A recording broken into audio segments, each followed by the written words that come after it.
الحمد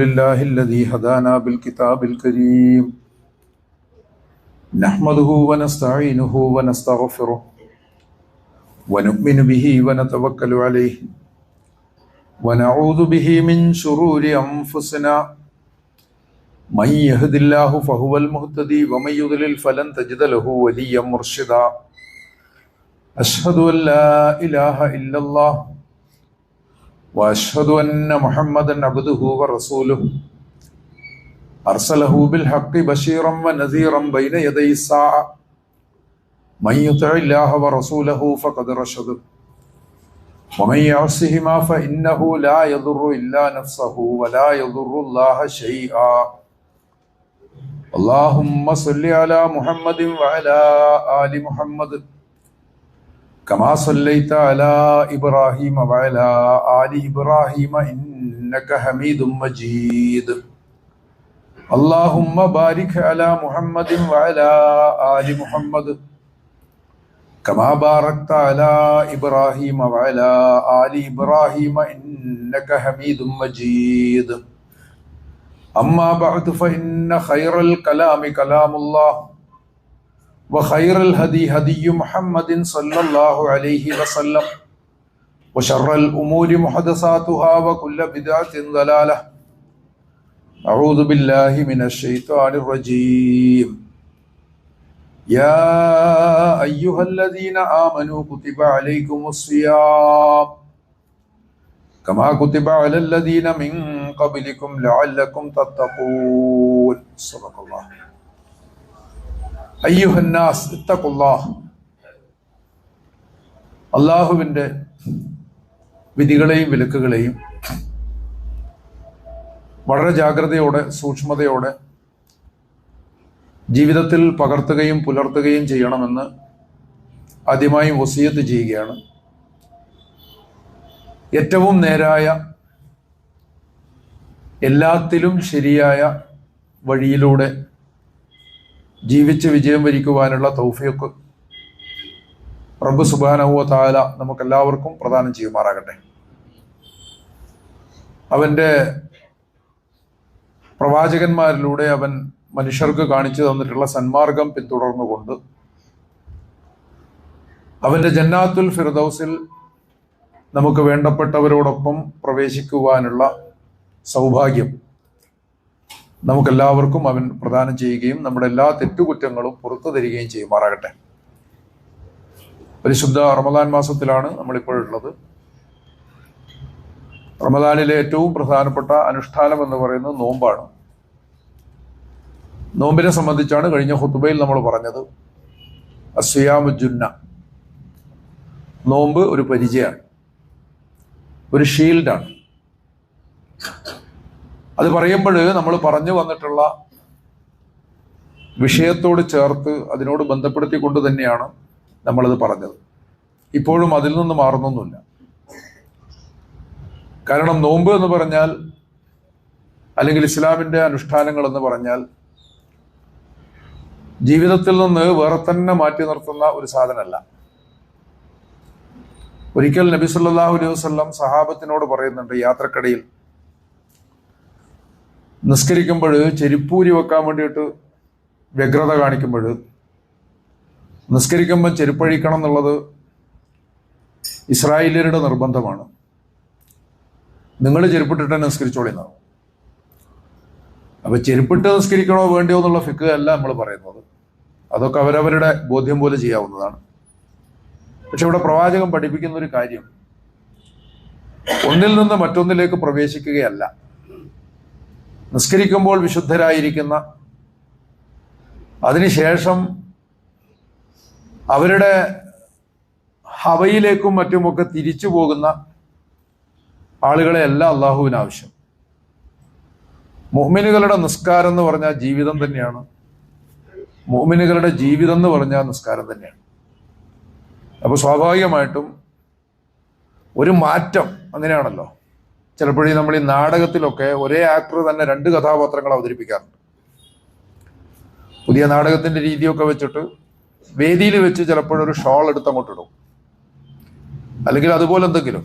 അതോടുകൂടി ക്യാരക്ടർ മാറി വീണ്ടും മറ്റതിലേക്ക് തിരിച്ചു വരുമ്പോൾ ഇതങ്ങോട്ട് അയക്കും. ബാക്കിയൊക്കെ അതുപോലെ തന്നെ ആയിരിക്കും. ഇതുമാതിരി ചെരിപ്പൂരി വെച്ചിട്ട് വേറെന്തിലേക്കോ പ്രവേശിക്കുകയല്ല, വിട്ടുപോകരുത് എന്നുള്ളത് തന്നെയാണ്. അതുകൊണ്ടാണ് ഇരുട്ടത്ത് നിസ്കരിക്കരുത്, കണ്ണടച്ച് നിസ്കരിക്കരുത്. ഇസ്ലാം എന്ന് പറഞ്ഞാൽ ഇത്തരത്തിലുള്ള ആത്മീയാഭ്യാസങ്ങളല്ല. ഇസ്ലാം എന്ന് പറഞ്ഞാൽ ജീവിതമാണ്. ആ ജീവിതത്തിൽ പുലർത്തേണ്ട സൂക്ഷ്മതക്കാണ് തഖ്വ എന്ന് പറയുന്നത്. ആ തഖ്വ പ്രാക്ടീസ് ചെയ്യുന്നതിനുള്ള സന്ദർഭമാണ് വിശുദ്ധ റമദാൻ. അതിനുവേണ്ടിയാണ് നോമ്പ് നിയമമാക്കിയത്. കുത്തിബ അലൈക്കുമുസ് സിയാം, നിങ്ങൾക്ക് നോമ്പ് നാം നിയമമാക്കിയിട്ടുണ്ട്. കമാ കുത്തിബ അലല്ലദീന മിൻ ഖബ്ലിക്കും, ഇതിനു മുമ്പ് കഴിഞ്ഞു പോയ സമൂഹങ്ങൾക്കും. ഏതെങ്കിലും തരത്തിൽ നോമ്പില്ലാത്ത ഒരു സമൂഹവും കഴിഞ്ഞു പോയിട്ടില്ല. എന്തിനെന്നാൽ അള്ളാഹു പ്രവാചകന്മാരിലൂടെ ആളുകൾക്ക് വഴി കാണിക്കുന്നത് അവർ ജീവിതത്തിൽ സൂക്ഷ്മത പുലർത്താനാണ്.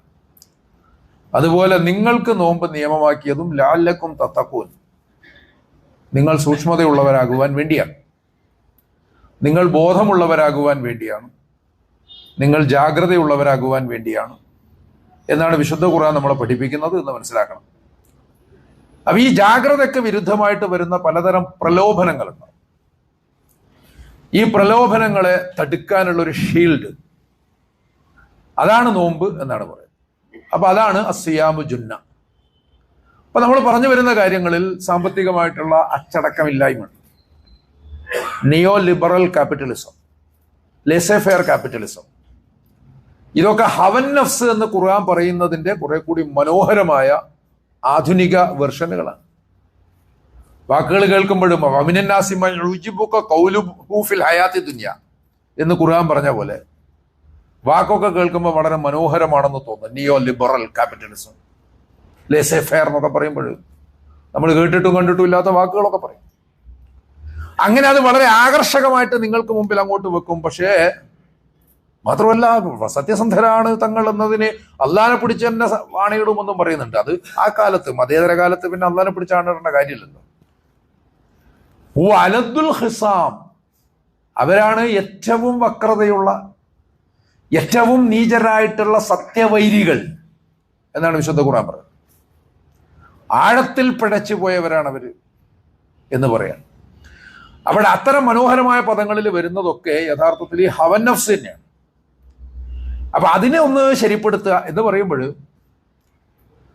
നമ്മൾ സാമ്പത്തികമായിട്ടുള്ള എല്ലാ അത്യാചാരങ്ങൾക്കും നേരെ തിരിച്ചു പിടിക്കേണ്ട ഒരു ഷീൽഡ്, ഒരു പരിചയമാണ് നോമ്പ്. അപ്പൊ നമുക്ക് പ്രലോഭനങ്ങൾ ഉണ്ടാവും. പറഞ്ഞല്ലോ, ഈ തോട്ടത്തിൽ കാണായതെല്ലാം നിങ്ങൾക്ക് തിന്നാം, എന്നിട്ട് അപ്പുറത്തേക്ക് പോകരുത്, ആ മരത്തെ സമീപിക്കരുത് എന്ന് പറയുമ്പോൾ പ്രലോഭനം ഉണ്ടായത് എന്തിനോടാണ്? ഇത് തന്നെ ഉണ്ട് ആയുസ്സിൽ തിന്നാൽ തീരാതിരിക്കാനും മാത്രം. അതേസമയം അതൊക്കെ കടന്നിട്ട് അപ്പുറത്തേക്ക് പോകണമെന്നേ പ്രലോഭനം ഉണ്ടാവുള്ളൂ. അപ്പോഴങ്ങനെയുള്ള പ്രലോഭനങ്ങൾ നിങ്ങളിൽ ഉണ്ടാകുമ്പോൾ അതിനെ തടുക്കാൻ, കൺസ്യൂമറിസത്തിന്റെ പ്രലോഭനത്തെ തടുക്കാൻ, ധാരാളിത്തത്തിന്റെ, ധൂർത്തിന്റെ പ്രലോഭനത്തെ തടുക്കാൻ, നിങ്ങളുടെ ഫോണുകളിൽ അത്യാവശ്യത്തിന് ഉപയോഗിക്കാനുള്ളതാണ് നേരത്തെ പറഞ്ഞ ഒളിഗോപോളിക് പ്ലാറ്റ്ഫോമുകൾ, ആമസോൺ ആയാലും ഫ്ലിപ്കാർട്ട് ആയാലും കുഴപ്പമൊന്നുമില്ലപ്പാ, നമ്മളൊക്കെ ഉപയോഗിക്കുന്നതാണ്. പക്ഷേ അത് പ്രലോഭനമായിട്ട് മാറും. ഫേസ്ബുക്ക് തുറക്കുമ്പോൾ ആമസോണിന്റെ ഫ്ലിപ്കാർട്ടിന്റെ ഒക്കെ പരസ്യം വരും. അതുപോലെ തന്നെ വാട്സാപ്പ് തുറക്കുമ്പോഴും ചിലപ്പോൾ വന്നു എന്നൊക്കെ വരാം. പ്രത്യേക ഗ്രൂപ്പ് നമ്മളോടും ചോദിക്കൂല, മെസ്സേജ് ഇങ്ങോട്ട് വരും. അങ്ങനെ മെസ്സേജുകൾ വന്നിട്ടുള്ള പ്രലോഭനങ്ങൾ, അത് അവരുടെ ജോലിയാണ്, അത് അവർ ചെയ്തോട്ടെ. പക്ഷേ പ്രലോഭനകരമായിട്ടുള്ളത് നമ്മളെപ്പോഴും നമുക്ക് എത്രത്തോളം ആവശ്യമുണ്ട് എന്നതിനെ കുറിച്ച് ആലോചിക്കാൻ പാടും. ആവശ്യമാണ് നമ്മുടെ പർച്ചേസിനെ തീരുമാനിക്കേണ്ടത്. അഥവാ നമ്മളാണ് അത് തീരുമാനിക്കേണ്ടത്. You are what you buy എന്നൊരു ചൊല്ലുണ്ടല്ലോ. നിങ്ങൾ എന്താണോ വാങ്ങുന്നത് അതാണ് നിങ്ങൾ. അത് ചിലപ്പോൾ ക്യാപിറ്റലിസം നിങ്ങളോട് പറയും. നിങ്ങൾ ധാരാളം വാങ്ങുമ്പോഴാണ് നിങ്ങൾ ഉയർന്ന ഒരാളാവുക. നമുക്കും പറയാനുള്ളത് അത് തന്നെയാണ്. ധൂർത്തന്മാർ പിശാചുക്കളുടെ സഹോദരങ്ങളാണ്. ഇന്നൽ മുബസ്സിരീന കാനു ഇഖ്വാന ശയാത്തീൻ വകാന ശൈത്വാനു ലിറബ്ബിഹി കഫൂറ. അപ്പോഴതുകൊണ്ട് അത്തരം കാര്യങ്ങളിലുള്ള സൂക്ഷ്മത, അസിയാമു ജുന്ന. അപ്പൊ ചിലപ്പോൾ കഴിഞ്ഞ 3-4 ആഴ്ചയായിട്ട് ഞാനൊരു ആശയക്കുഴപ്പത്തിലായിരുന്നു, പള്ളിയിൽ ആള് കുറഞ്ഞു പോയോ എന്നുള്ളത്. ചിലപ്പോൾ തോന്നലായിരിക്കാം. പിന്നെയാണ് ആലോചിച്ചത്, ഈ സാമ്പത്തിക കാര്യങ്ങൾ ഇങ്ങനെ, സമ്പത്ത് നിന്റെതല്ല പടച്ചോൻ്റെതാണ്, തോന്നിയ പോലെ ചെലവാക്കാൻ പാടില്ല എന്നൊക്കെ പറഞ്ഞാൽ ചിലപ്പോൾ കേൾക്കാനൊരു വൈമുഖ്യമുള്ളത് കൊണ്ടായിരിക്കാം. മുമ്പ് ഖുതുബ നടത്തിയിരുന്ന ഒരു പള്ളിയിൽ ഇതുപോലെ പരമ്പരയായിട്ട് ആദ്യം വ്യക്തി സംസ്കരണത്തെക്കുറിച്ച് തസ്കിയത്തുൻ നഫ്സ്. അപ്പോൾ ആ സമയത്ത് അവിടെ ഒരു ത്വരീക്കത്തുമായി ബന്ധമുള്ള ഒരു ധനാഢ്യനുണ്ടായിരുന്നു. അയാൾ സ്ഥിരമായിട്ട് പള്ളിയിൽ വരും. കാരണം ഈ സൂഫി സങ്കേതങ്ങൾ ഉപയോഗിച്ചുകൊണ്ടാണ് അത് അന്നേരം വിശദീകരിച്ചിരുന്നത്. ഇപ്പൊ മൂപ്പർക്ക് ഭയങ്കര ഹരമായിട്ട് അത് ഫീൽ ചെയ്തു.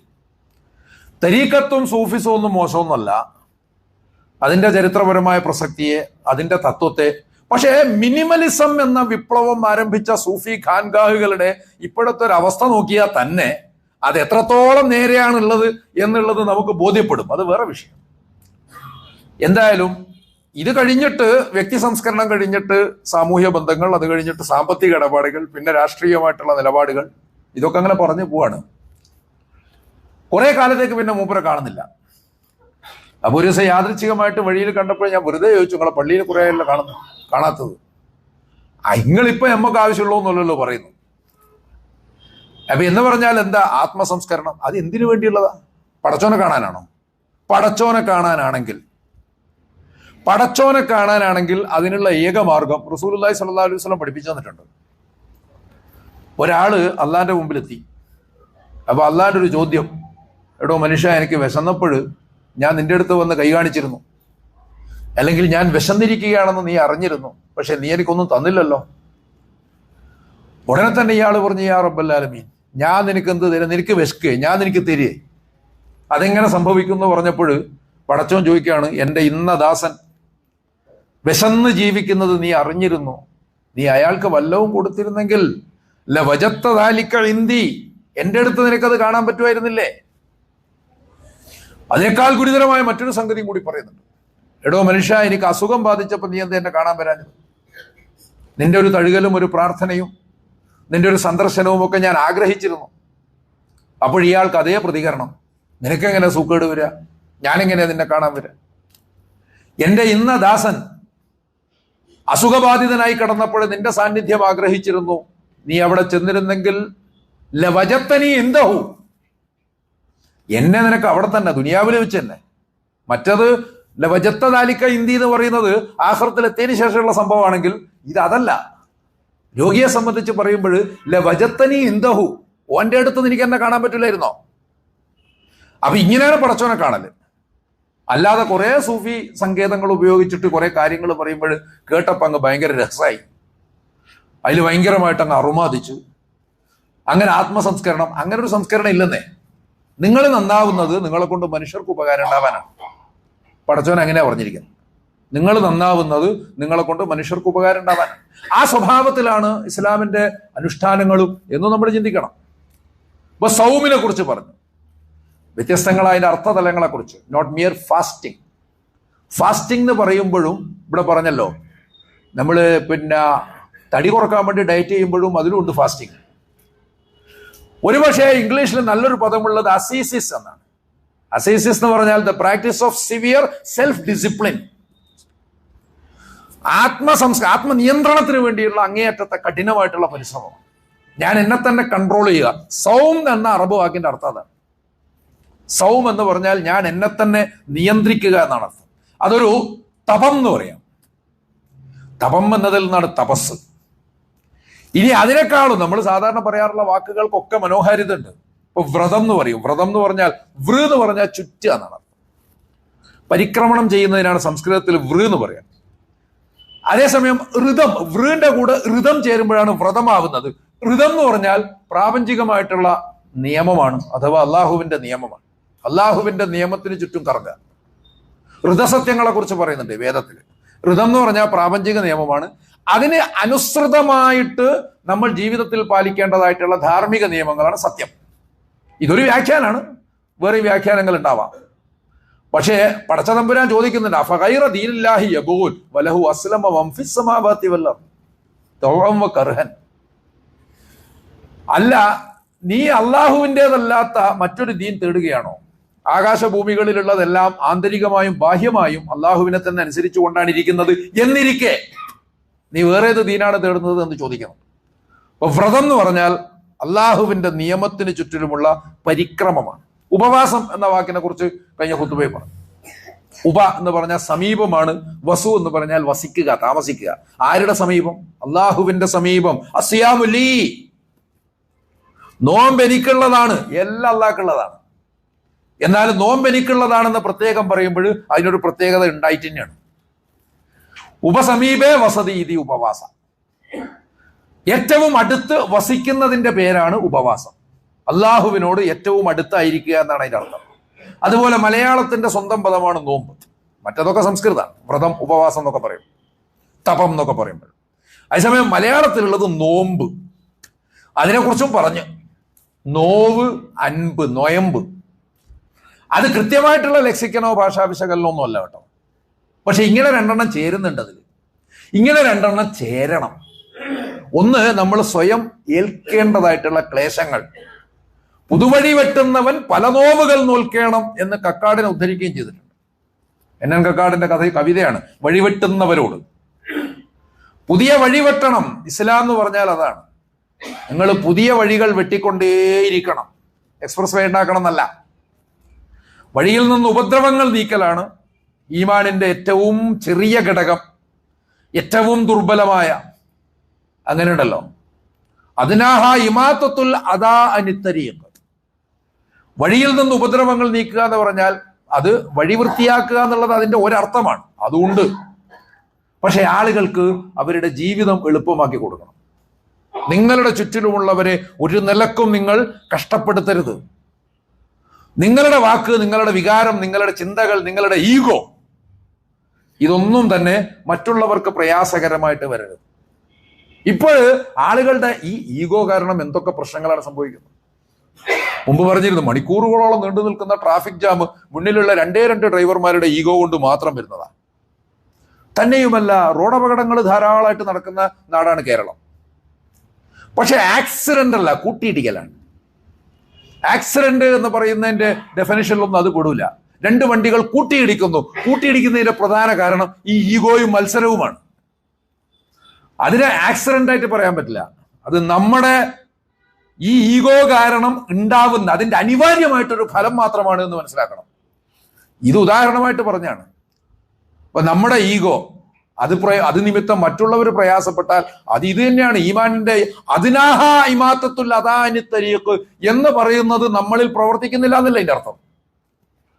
അപ്പൊ ഇങ്ങനെ ചുറ്റിലുമുള്ളവരെ പരിഗണിച്ചുകൊണ്ട് അവർക്ക് വേണ്ടി നോവുകൾ നോൽക്കുക, ക്ലേശങ്ങൾ അനുവർത്തിക്കുക, ഇതാണ് പറയുന്നത്.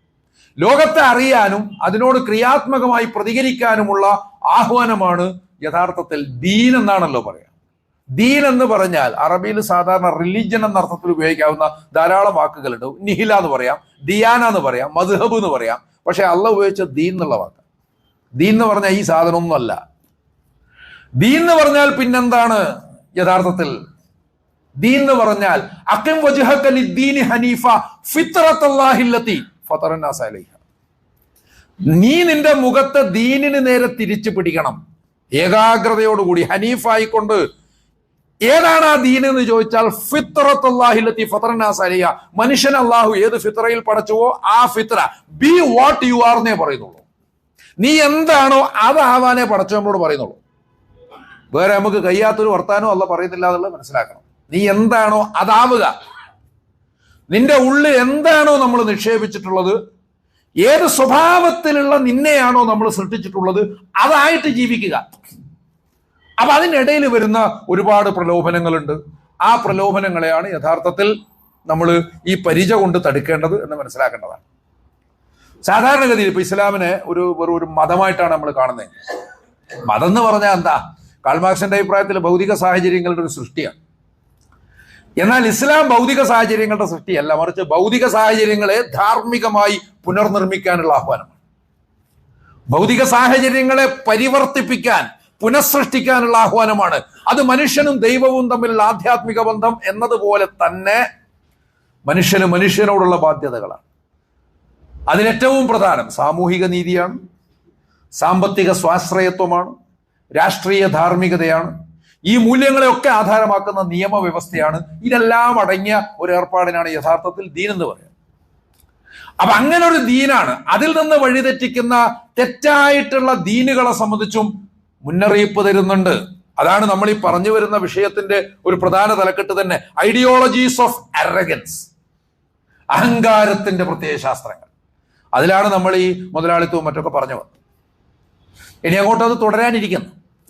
എന്തായാലും അഹങ്കാരത്തിന്റെ പ്രത്യയശാസ്ത്രങ്ങൾ, അതിൽ നിന്നുണ്ടാകുന്ന തെറ്റായ ദീനുകൾ, അതിന്റെ ചില മാതൃകകളും വിശുദ്ധ ഖുർആൻ പറയുന്നുണ്ട്. ഫറോവയെ സംബന്ധിച്ച് പറയുന്നു, ഫിറഔനിനെ കുറിച്ച്. ഫിറഔനിനെ സംബന്ധിച്ച് അയാൾ ആ അറഗൻസിൽ ജീവിച്ചൊരു മനുഷ്യനാണ്. അലൈസലി മുൽക്കു മിസ്ർ, മിസ്റിന്റെ സർവാധിപതി ഞാനല്ലയോ എന്നാണ് അയാൾ പറഞ്ഞത്. അന റബ്ബുക്കുമുൽ അഅ്ലാ, ഞാനാണ് നിങ്ങളുടെ ഏറ്റവും വലിയ റബ്ബ് എന്ന് പ്രഖ്യാപിക്കുന്നുണ്ട്. പക്ഷെ അവസാനം വദമ്മർനാ മാ കാന യസ്നഉ ഫിർഔൻ വഖൗമുഹു വമാ കാനൂ യഅരിശൂൻ, അയാൾ ഉണ്ടാക്കിയതും വികസിപ്പിച്ചതുമായ സകലത്തിനെ അടക്കം മുക്കിക്കളഞ്ഞു എന്നല്ല പറയുന്നുണ്ട്. അതുപോലെ തന്നെ ഖാറൂനെ ഉദാഹരണമായിട്ട് നമ്മൾ ചർച്ച ചെയ്തതാണ്. ഫഖസഫ്നാ ബിഹി വബിദാരിഹിൽ അർദ്, അയാളെയും അയാളുടെ വീട്ടിനെയും മണ്ണിലേക്ക് ആഴ്ത്തിക്കളഞ്ഞു എന്നും പറയുന്നു. പിന്നെ സാമിരിയെ സംബന്ധിച്ച് പറയുന്നുണ്ട് ഇതുപോലെ തന്നെ. അവരെന്താണോ ഉണ്ടാക്കിയത് അതടക്കം സാമിരിയോട് പറയുന്നത്, വൻദുർ ഇലാ ഇലാഹിക്കല്ലദീ ളൽത അലൈഹി ആകിഫ ലനുഹരിഖന്നഹു സുമ്മ ലനൻസിഫന്നഹു ഫിൽ യമ്മി നസ്ഫാ, കത്തിച്ച് പൊടിയാക്കിയിട്ട് നിന്റെ ആ സാധനത്തെ കത്തിച്ച് പൊടിയാക്കിയിട്ട് വെള്ളത്തിൽ ഒഴുക്കി കളയുന്നതാണ് എന്ന് പറഞ്ഞാൽ, ഫിറഔൻ ഉണ്ടാക്കിയിട്ടുള്ള രാഷ്ട്രീയ വ്യവസ്ഥയെയും ഖാറൂൻ സൃഷ്ടിച്ചിട്ടുള്ള സാമ്പത്തിക രീതികളെയും സാമിരി നിർമ്മിച്ചിട്ടുള്ള മതകീയമായ സമ്പ്രദായങ്ങളെയും അതടക്കം, ഇത് ഫിറഔനെതിരായിട്ടുള്ള ശിക്ഷയല്ല, കേവല ഫിറൗൻ എന്ന വ്യക്തിക്കെതിരായിട്ടുള്ള ശിക്ഷയല്ല, ഖാറൂൻ എന്ന വ്യക്തിയല്ല ഇവിടെ പ്രശ്നം, സാമിരി എന്ന വ്യക്തിയല്ല ഇവിടെ പ്രശ്നം. അത് മാത്രമാണെങ്കിൽ അവരുടെ കാര്യം മാത്രം പറഞ്ഞാൽ മതി. എന്തിനാണ് ഫിറഔൻ ഉണ്ടാക്കിയതും കൂടി അമർത്തി കളഞ്ഞു എന്ന് പറയും, വെള്ളത്തിൽ മുക്കി കളഞ്ഞു. അതുപോലെ ഖാറൂന്റെ പുരയും കൂടി അങ്ങോട്ടേക്ക് താഴ്ത്തി കളഞ്ഞു എന്ന് പറഞ്ഞാൽ എന്താ? അതൊക്കെ മെറ്റഫോറിക്കൽ ആയിട്ടുള്ള പരാമർശങ്ങളാണ്. സാമിരി ഉണ്ടാക്കിയിട്ടുള്ള ആ ഇലാഹിനെ തന്നെ പൊടിച്ചു കളി എന്ന് പറയുന്നത് എന്തുകൊണ്ടാണ്? അപ്പോൾ അവർ പ്രതിനിധാനം ചെയ്യുന്ന ആ സിസ്റ്റങ്ങളെ തന്നെ, ആ സിസ്റ്റങ്ങൾ വളരെ മനോഹരമാണ് എന്ന് നമുക്ക് തോന്നിയേക്കാം. നമുക്കങ്ങനെ തോന്നും, അത് വളരെ മനോഹരമാണ്. അതും കൂടിയാണ് നേരത്തെ പറഞ്ഞത്, ദുനിയാവിൽ അവരുടെ വർത്താനം കേൾക്കുമ്പോൾ നിങ്ങൾ അങ്ങോട്ട് ആകർഷിക്കപ്പെട്ടു പോകുന്നു, ആകൃഷ്ടരാകും. ഇതുപോലെ അവരുടെ പ്രകടനങ്ങൾ എന്നാൽ അതിന്റെ യാഥാർത്ഥ്യം എന്താണ്? ബാലെ ജിബ്രീൽ എന്ന് പറഞ്ഞിട്ട് ഇഖ്ബാലിന്റെ ഒരു കവിത ഉണ്ട്, ഒരു സമാഹാരം. അതിൽ തന്നെ ലെനിൻ ഖുദാ കെ ഹസൂർമേ എന്ന് പറഞ്ഞിട്ടൊരു കവിത ഉണ്ട്. രസകരമാണ് ആ പേര്, ലെനിൻ ഖുദാ കെ ഹസൂർമേ എന്ന് പറഞ്ഞാൽ ലെനിൻ ബിഫോർ ഗോഡ്, അള്ളാന്റെ മുമ്പിൽ ലെനിൻ, അള്ളയും ലെനിനും തമ്മിലുള്ള സംവാദമാണ് ആ കവിതയുടെ വിഷയം. താൻ എന്തുകൊണ്ട് നാസ്തികനായി എന്നൊക്കെ ലെനിൻ അതിൽ പറയുന്നുണ്ട്. എന്ന് പറഞ്ഞാൽ ശിക്കവ എഴുതിയ ആളാണല്ലോ ഇഖ്ബാൽ. എന്നിട്ട് പിന്നെ കുറെ കാലം കഴിഞ്ഞിട്ടാണ് മൂപ്പരേന് ജവാബ് എഴുതിയത്. ശിക്കവ എന്ന് പറഞ്ഞാൽ പടച്ചവനോടുള്ള ആവലാതികളാണ്, അള്ളാഹിനോട് നേർക്കുനേരെയുള്ള സമരപ്രഖ്യാപനമാണ്. പക്ഷെ പിന്നീട് അള്ളാഹിന്റെ ഭാഗത്ത് നിന്നിട്ട് ജവാബെ ശിക്കവ എഴുതി, അതിന്റെ മറുപടി പടച്ചവൻ പറയുന്നുണ്ട്. ശിക്കവ എഴുതിയ സമയത്ത് ഇഖ്ബാലിനെതിരായിട്ട് ഭയങ്കര ഫത്വകളൊക്കെ വന്നതായിട്ട് വായിച്ചിട്ടുണ്ട്.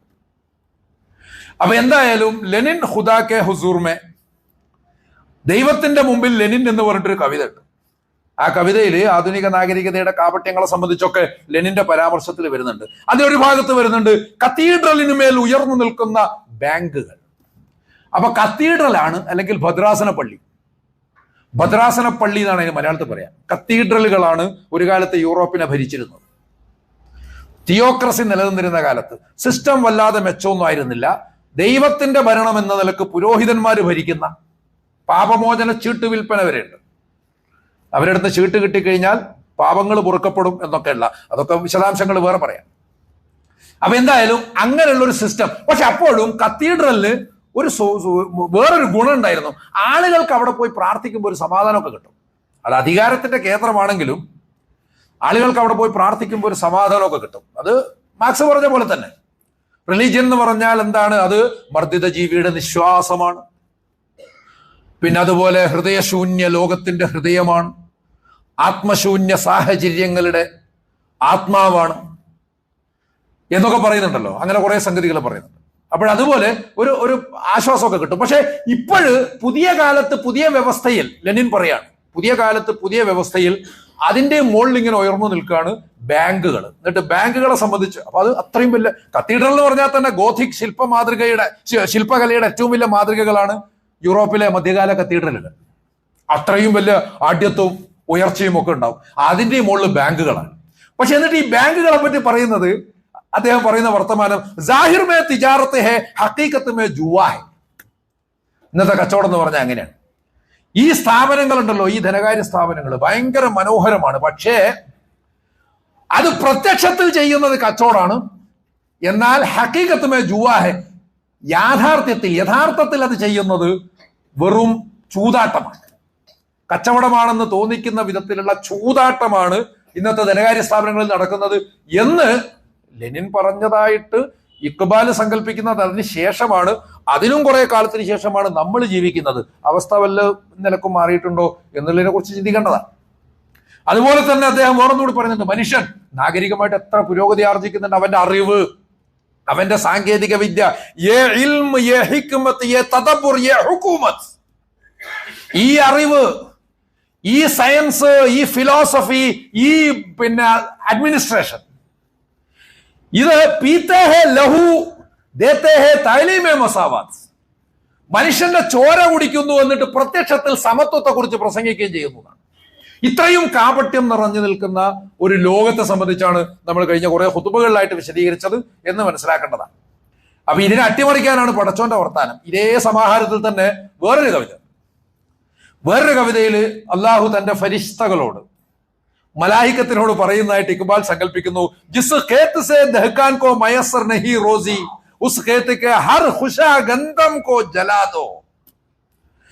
ഏതൊരു പാടത്ത് നിന്ന് കർഷകൻ അന്നം ലഭിക്കുന്നില്ലയോ കത്തിച്ചു കളയണം ആ കേദാരത്തിലെ ഓരോ ധാന്യമണിയും.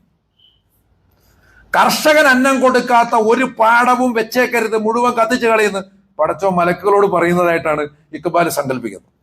എന്താ അതിന്റെ ഒരു രൂക്ഷത എന്നതിനെ കുറിച്ച് ആലോചിക്കേണ്ടതാണ്. അപ്പോഴിങ്ങനെ ഇന്ന് നിലനിൽക്കുന്ന ഈ നാഗരികതയുടെ കാപട്യം, ദീനുകളുടെ കപടമായ ദീനുകളുടെ, അതാണ് ഇവിടെ പറഞ്ഞ അരഗൻസിന്റെ, ഈഗോയുടെ ആ ദീനുകളുണ്ടല്ലോ. വമിൻ ജൗരിൽ അദിയാനി ഇലാ അദിലിൽ ഇസ്ലാം എന്നാണ് പ്രവാചകന്റെ ശിഷ്യൻ റബീ ഇബ്നു അമർ റളിയല്ലാഹു അൻഹു പറഞ്ഞു. ഞങ്ങൾ വന്നിരിക്കുന്നത് വമിൻ ജൗരിൽ അദിയാൻ ലിനുഖ്രിജന്നാസ്, മനുഷ്യരെ ഉയർത്താൻ വേണ്ടിയിട്ടാണ്. വമിൻ ജൗരിൽ അദിയാൻ, ഇത്തരത്തിലുള്ള അരഗൻസിന്റെ ഐഡിയോളജികളുടെ അനീതികളിൽ നിന്ന് ഇലാ അദിലുൽ ഇസ്ലാം, ഇസ്ലാം എന്ന് പറയുന്ന യഥാർത്ഥ ദീനിന്റെ നീതിയിലേക്ക് മനുഷ്യരെ കൊണ്ടുപോകാനാണ് എന്നാണ് പറയുന്നത്. അപ്പോൾ ഈ അർത്ഥത്തിൽ ശരിക്കും ജീവിതത്തെ പഠിക്കാനും അറിയാനും അതിനോട് പ്രതികരിക്കാനും ധാർമ്മികമായിട്ട് ജീവിതത്തെ മാറ്റിപ്പണിയാനും ഭൗതിക സാഹചര്യങ്ങളെ തന്നെ പുനർനിർമ്മിക്കാനും നമുക്ക് സാധിക്കേണ്ടതുണ്ട്. അതിനുള്ള കരുത്താണ് നോമ്പ് നോറ്റിട്ട് നാം നേടേണ്ടത്. നോമ്പ് കരുത്താണ്, നോമ്പ് പരിചയമാണ്, ഒരു സംശയമില്ല. പട്ടിണി കിടന്നാൽ കരുത്തുണ്ടാവും, ഉണ്ടാവും. ചിലതൊക്കെ ഖുർആൻ അങ്ങനെ മാറ്റുന്നുണ്ടല്ലോ. ഒരു മനുഷ്യനെ കൊന്നാൽ മുഴുവൻ മനുഷ്യരെയും കൊന്ന പോലെ എന്നത് ഗണിതശാസ്ത്രപരമായിട്ട് ശരിയാവില്ലല്ലോ. 1 = all, അങ്ങനെ ഒരു കണക്കുണ്ടോ? അതേസമയം പടച്ചോൻ അതാണ് പറയുന്നത്. അതിനൊരു വലിയ ധാർമ്മികമായ ഒരു തത്വശാസ്ത്രമുണ്ട്. അതുപോലെയാണ് നിങ്ങൾ പട്ടിണി കിടന്നാൽ നിങ്ങൾക്ക് ശക്തി കിട്ടും, കരുത്ത് കിട്ടും, പടച്ചോൻ പറയുന്നതാണ്. ഇത് മനസ്സിലാക്കിയിട്ടാണ് വിശ്വാസി നോമ്പ് നോൽക്കുന്നത്. അത് ഈ പറഞ്ഞ സ്വഭാവത്തിൽ നമ്മുടെ എല്ലാ രംഗത്തും നമ്മളെ തന്നെ അള്ളാഹുവിന് അഥവാ മനുഷ്യർക്ക് നൽകാനുള്ള ഒരു സന്നദ്ധതയാണ് നമ്മൾ അവിടെ നേടിയെടുക്കേണ്ടത്. അതാണ് തഖ്വയുടെ ഏറ്റവും പ്രധാനപ്പെട്ട പാർട്ട്. അതാണ്. അത് മനസ്സിലാക്കിക്കൊണ്ട് മുന്നോട്ട് പോകാൻ നമുക്ക് സാധിക്കേണ്ടതുണ്ട്. അല്ലാഹു സുബ്ഹാനഹു വ തആല ഈ വിശുദ്ധ റമദാനിലെ എല്ലാ അനുഗ്രഹങ്ങളും നമുക്കുമേൽ ചൊരിയുമാറാകട്ടെ. നമ്മെല്ലാവരെയും നേർവഴിയിൽ നയിക്കുകയും നമ്മെല്ലാവരെയും സ്വർഗത്തിൽ ഒരുമിപ്പിക്കുകയും ചെയ്യുമാറാകട്ടെ.